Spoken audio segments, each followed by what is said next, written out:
Hello friends, लीजिए आपका topic आ गया most important topic in ओबीजी MSc nursing first year. बहुत से स्टूडेंट के मैसेजेस थे कि अभी हम लोगों के एग्ज़ाम आने वाले हैं और इस पे इम्पॉर्टेंट टॉपिक का वीडियो बनाइए। तो ये टॉपिक मैंने कुछ कंक्लूड किए हैं एमएससी नर्सिंग फर्स्ट ईयर के लिए। तो अब हम वन बाय वन देखते हैं कौन कौन से टॉपिक हैं जो बहुत इंपॉर्टेंट हैं। इसमें फर्स्ट है legal and ethical issue and trends in midwifery and obstetrical nursing. ठीक है, ये वाला टॉपिक बहुत इंपॉर्टेंट है। ये भी शायद जो एमपी में एग्ज़ाम हुआ था एमएससी नर्सिंग फर्स्ट ईयर का, उसमें भी ये क्वेश्चन पूछा गया है। ठीक है, तो ये वाला टॉपिक आप पढ़ लीजिएगा, legal and ethical issues and trend in midwifery and obstetric nursing. ठीक है, देन है प्रिवेंटिव ऑब्स्टेटिक्स। ये वाला टॉपिक जस्ट रीड आउट कर लेना। Role and scope of midwifery practice, role पूछ लिया आपको, जैसे role of nurse midwife and obstetric care में नर्स का मिडवाइफ का रोल क्या है, ये वाला क्वेश्चन भी इम्पॉर्टेंट है आपका। ये आप एक बार देख लेना, जैसे अडोलेसेंट के लिए क्या हो गया, एंटीनेटल के लिए क्या रोल हो गया, इंटरनेटल के लिए क्या रोल होगा, इसको अलग अलग 3 पार्ट्स में डिवाइड करके उसके अकॉर्डिंग मिडवाइफ का रोल होगा। ठीक है, तो ये हो गया role and scope of midwifery practice या role of nurse midwife and obstetrical care. ये टॉपिक भी बहुत इंपॉर्टेंट है।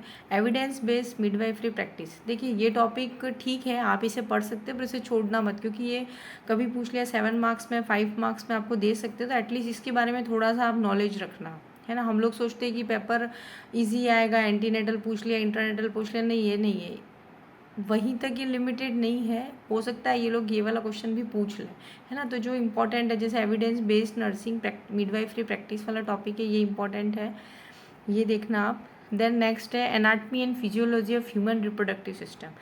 अब ये वाला जो टॉपिक है इसमें मेल एंड फीमेल लिखा हुआ है, तो उनकी एनाटमी फिजियोलॉजी ऑलरेडी हम 4th year BSc nursing 4th year में पढ़ चुके हैं, तो शायद ये आपके लिए इजी होगा। फीमेल रिप्रोडक्टिव ऑर्गन का अच्छे से आप लोग डायग्राम के साथ उसको पढ़ लेना, पेल्विक बोन भी बहुत अच्छे से डायग्राम के साथ प्रैक्टिस कर लेना, और मेल रिप्रोडक्टिव की आप रीडिंग लगा लेना, है ना। हम लोग सोचेंगे ऑप्शन तो सिर्फ फीमेल का पूछेंगे, बट हो सकता है जो पेपर सेट करने वाला है वो हो सकता है कि वो इस बार सोचे कि मेल रिप्रोडक्टिव दे दें, है ना। तो एटलीस्ट बेसिक आप नॉलेज इसके बारे में पढ़ लेना, रीड आउट कर लेना। ठीक है, देन नेक्स्ट है हमारा मैटरनल एडेप्टेशन। अब मैटरनल एडेप्टेशन में हम देखेंगे जैसे फिजियोलॉजिकल चेंजेस क्या होते हैं, साइकोलॉजिकल चेंजेस क्या होते हैं जब कोई लेडी प्रेग्नेंट होता है, उसका असेसमेंट कैसे करेंगे हम लोग, है ना। फीटल की पोजीशन कैसे असेस करेंगे, वो प्रेग्नेंट है नहीं है ना, तो उसका टेस्ट कैसे करेंगे। देन उसके बाद है फीटल मेजर्स। देन नेक्स्ट है फीटल मूवमेंट काउंट। इनके बारे में बेसिक आइडिया ले लेना आप, फीटल मूवमेंट काउंट कैसे करेंगे, USG, ultrasonography, non stress test, ये शॉर्ट नोट्स में आपको दे सकते हैं।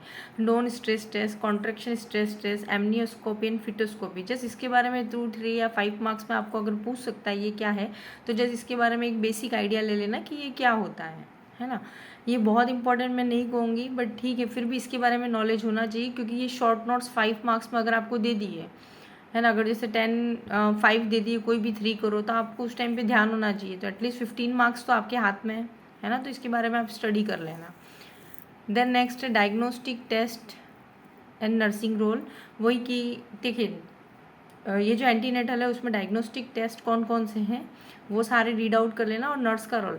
हमेशा कोई भी एग्ज़ाम देते हैं, मेनली हम नर्सिंग में, है ना, तो हमेशा हम अगर लास्ट में अगर टाइम होता है नहीं हो तो भी अगर हम 5 नर्सिंग रोल या नर्सिंग रिस्पॉन्सिबिलिटी लिखते हैं तो एज ए नर्स बहुत अच्छा होता, अच्छा मार्क्स स्कोर करवाता है, और एग्जामिनर भी इन्फ्लुएंस हो सके आपको अच्छे मार्क्स दे सकता है। तो हमेशा नर्सिंग रोल तो हमेशा पूरे नर्सिंग का कोई भी एग्ज़ाम दो अगर आप लिखेंगे तो बेस्ट है ना। देन उसके बाद नेक्स्ट है nursing management of the pregnant women. Antenatal mother है उसमें, ये है minor disorder of pregnancy and its management. ये बहुत इजी है, ये आप माइनर डिसऑर्डर प्रेगनेंसी से रिलेटेड कौन कौन सी छोटी मोटी प्रॉब्लम्स होती है वो देख लेना, और उसका मैनेजमेंट क्या करेंगे आप। ठीक है, नर्सिंग मैनेजमेंट आप क्या कर सकते हैं as a nurse. Then preparation for child birth and parenthood, कि एक पेरेंट से, ये भी ठीक है, बहुत इंपॉर्टेंट नहीं है, बट ये वाला जो टॉपिक है major disorder of pregnancy and its management, ये इंपॉर्टेंट है। Then preparation for child birth and parenthood, just इसको रीड आउट कर लेना, हो सकता है ये आपको दे दे, है ना, कि अगर मदर है वो प्रेगनेंसी कोई फीमेल है, गर्ल है, उसके लिए अगर मान लो ये कंडीशन बनती है कि प्रेग्नेंट होती है, तो पेरेंटहुड के बारे में आप उसे क्या गाइडलाइन काउंसलिंग देते हैं, और देन चाइल्ड बर्थ वगैरह क्या प्रोसेस है, कैसे प्रिपेयर करना है, तो preparation for child birth and parenthood. Then है prenatal counselling and nursing role, वही सेम प्रीनेटल काउंसलिंग क्या करेंगे आप, क्या क्या ध्यान रखना है, कब डोज लेना है, क्या है इसके बारे में सारा आप उन्हें गाइड करेंगे। Role of nurse in antenatal period, ठीक है।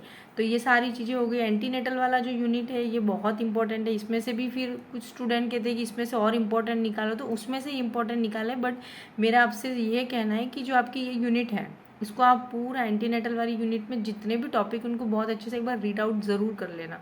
कुछ भी पूछ सकते हैं, क्योंकि मुझे आई थिंक मुझे लगता है this will not tough for you, क्योंकि ऑलरेडी बीएससी 4th ईयर में आप लोग ये स्टडी कर चुके हैं, है ना। ये हो गया। देन उसके बाद नेक्स्ट देखेंगे नॉर्मल लेबर।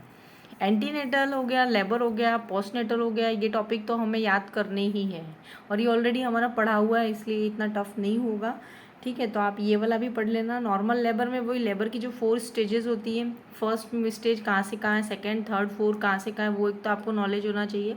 फर्स्ट स्टेज में जैसे एक तो पार्टोग्राफ क्या होता है, ये शॉर्ट नोट्स में पूछ लिया कि इसके प्रिंसिपल क्या हैं, ठीक है। ये पार्टोग्राफ क्या होता है, ये वाला पार्टोग्राफ के बारे में स्टडी करना बहुत इंपॉर्टेंट है। और फर्स्ट स्टेज जो है उसमें फिजियोलॉजिकल चेंजेस क्या देखे जा रहे हैं मदर में, और आपके नर्सिंग मैनेजमेंट क्या है, नर्स का रोल क्या है, ये देखना है। सेकेंड स्टेज में भी सेम क्या क्या फिजियोलॉजिकल चेंजेस हो रहे हैं, ठीक है। देन उसमें नर्स का मैनेजमेंट क्या है। अब जैसे बेबी डिलीवर हो गया तो रिससिटेशन क्या होता है, एंड इमीडिएट न्यूबॉर्न केयर क्या होती है। जैसे इमीडिएट न्यूबॉर्न केयर बहुत इंपॉर्टेंट है, ये पूछ सकता है। तो सेकेंड स्टेज में फिजियोलॉजिकल चेंजेस और नर्स का मैनेजमेंट, फर्स्ट स्टेज में भी फिजियोलॉजिकल चेंजेस क्या हो रहे हैं और नर्स का रोल क्या है। सेम थर्ड स्टेज में भी यही है, फिजियोलॉजिकल चेंजेस क्या हो रहे हैं एंड नर्सिंग मैनेजमेंट क्या है, ठीक है। एंड नर्स का रोल तो आपको ऐड करना ही है एंटीनेटल से लगाकर प्यूरपेरियम पीरियड तक। तो ये तो हो गया हमारा लेबर वाला। अब हम हमारा नेक्स्ट देखेंगे प्यूरपेरियम। प्यूरपेरियम पता है आपको, ठीक है। पोस्टपार्टम पीरियड जो डिलीवरी के बाद, प्यूरपेरियम वाली यूनिट भी इंपॉर्टेंट है। इसमें आप डेफिनेशन देख लेना, प्यूरपेरियम क्या होता है और फिजियोलॉजिकल चेंजेस क्या होते हैं। इसमें जो इन्वॉल्यूशन होता है ना, यूट्रस फिर से अपनी प्रीवियस बैक वाली पोजीशन में आ जाता है। तो फिजियोलॉजिकल चेंजेस क्या क्या हो रहे हैं ड्यूरिंग प्यूरपेरियम पीरियड वो देखना। एक तो लैक्टेशन प्रोसेस बहुत इंपॉर्टेंट है। अभी जो एमएससी फर्स्ट ईयर के एग्जाम हुए थे एमपी में, उसमें भी लैक्टेशन की प्रोसेस पूछी गई थी, है ना। और ये इंपॉर्टेंट है, कॉम्पिटिटिव में भी पूछते हैं।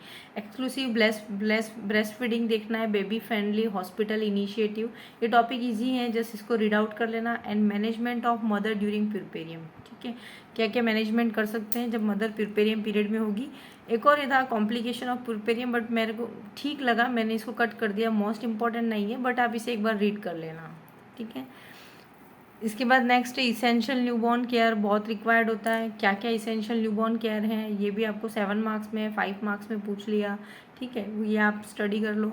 ड्रग यूज़ इन प्रेगनेंसी, देखिए इस यूनिट में से मैंने कोई स्पेसिफिक ड्रग के बारे में नहीं लिखा है, क्योंकि ड्रग का बेसिक आइडिया आपको होना चाहिए। और ड्रग कौन कौन सी है, जैसे प्रेगनेंसी में कौन कौन सी आप ड्रग दे रहे हैं, देन लेबर में, पोस्टपार्टम पीरियड में, न्यूबॉर्न को जो मेडिसिन हम दे रहे हैं। जैसे मान लो लेबर में हम ऑक्सीटोसिन देते हैं, जनरली ऑक्सीटोसिन के बारे में ही पूछता है, या फिर जैसे प्रोस्टाग्लैंडिन हो गया, है ना। तो ये कुछ ड्रग हैं, इनको आप ड्रग्स तो सारी समझ ही लेना कि इस ड्रग का फंक्शन क्या है, पर ऑक्सीटोसिन को आप बहुत अच्छे से पढ़ लेना। देन नेक्स्ट है फैमिली वेलफेयर सर्विसेज वाली जो यूनिट है, इसमें हम देखेंगे population dynamics, recent advancement in the contraceptive technology, infertility day by day बढ़ती जा रही है ना, वो टॉपिक हम डिस्कस करते हैं आगे, ठीक है। तो recent advancement in the contraceptive technology, ठीक है, ये भी हम देखना है। कॉन्ट्रासेप्टिव मेथड न्यू कौन कौन से लॉन्च हुए हैं, role of nurse in family welfare programme, and information education and communication, ये टॉपिक भी पढ़ लेना, ये भी इंपॉर्टेंट है। ये फैमिली वेलफेयर सर्विसेज से मुझे ये टॉपिक इंपॉर्टेंट लगे। देन नेक्स्ट हम देखेंगे इनफर्टिलिटी। इनफर्टिलिटी में क्या होगा, जैसे इनफर्टिलिटी का प्राइमरी एंड सेकेंडरी कॉज क्या है। उसके बाद है असिस्टेड रिप्रोडक्टिव टेक्नोलॉजी ART, ये भी बहुत इंपॉर्टेंट है, इनको आप पढ़ लेना, क्योंकि इनफर्टिलिटी अभी मेजर प्रॉब्लम हो गई है, ठीक है। तो इसके बारे में एक नॉलेज ज़रूरी है, और ये क्वेश्चन में हर स्टेट में जितने भी एग्जाम हो उसमें जनरली ये पूछे गए हैं दोनों topic, recent advancement in the infertility management और ART, ये दोनों ही बहुत इंपॉर्टेंट है, जस्ट इन्हें आप अच्छे से पढ़ लेना। देन एक मीनोपोज के बारे में नॉलेज होना हमें बहुत ज़रूरी है, ठीक है। मीनोपोज में जैसे हो गया हार्मोनल रिप्लेसमेंट थेरेपी क्या होती है, और मीनोपोज होने से पहले उसके जो फेजेज हैं, ठीक है, जो फेज़ है प्री इंट्रा एंड पोस्ट, जो फेजेज हैं उस फेज़ में क्या सिम्टम्स देखे जा रहे हैं, क्या होता है, फेज़ पढ़ लेना। And physiological and psychological changes female में क्या देखने में आ रहे हैं ड्यू टू मेनोपोज, वो आप स्टडी कर लेना। Okay, then hormonal replacement therapy, then next abortion. ये भी बहुत इंपॉर्टेंट टॉपिक है। अबॉर्शन के टाइप्स स्टडी कर लेना, टाइप्स पूछ लिए या कोई स्पेसिफिक टाइप पूछ लिया, जैसे सेप्टिक अबॉर्शन ज़्यादातर पूछा जाता है ना। तो सेप्टिक अबॉर्शन और सारे टाइप्स के बारे में नॉलेज रखना विद डायग्राम, अगर आप इसे प्रेजेंट करेंगे तो बहुत अच्छा रहेगा। उसके कॉजेज़ क्या है अबॉर्शन के, clinical rights and professional responsibilities क्या है, कॉम्प्लिकेशन एंड नर्स रोल। ठीक है, ये आप देख लेना अबॉर्शन होने से क्या क्या कॉम्प्लिकेशन और नर्स का रोल क्या है। ये है clinical rights and professional responsibilities, जिसमें कि कौन अबॉर्शन कंडक्ट करवा सकता है, उसके पीछे राइट्स क्या हैं। ठीक है, और ये प्रोफेशनल रिस्पॉन्सिबिलिटीज़ क्या है, ये टॉपिक आप देख लेना अबॉर्शन वाला। और यहाँ पर हमारा जो सिलेबस था MSc नर्सिंग फर्स्ट ईयर का OBG, ये पूरा हमने कंक्लूड कर लिया है। और आई थिंक आपको अच्छा लगा होगा, तो आप इसे अपने अदर फ्रेंड के साथ भी शेयर करिए और लाइक कीजिए। Okay, thank you.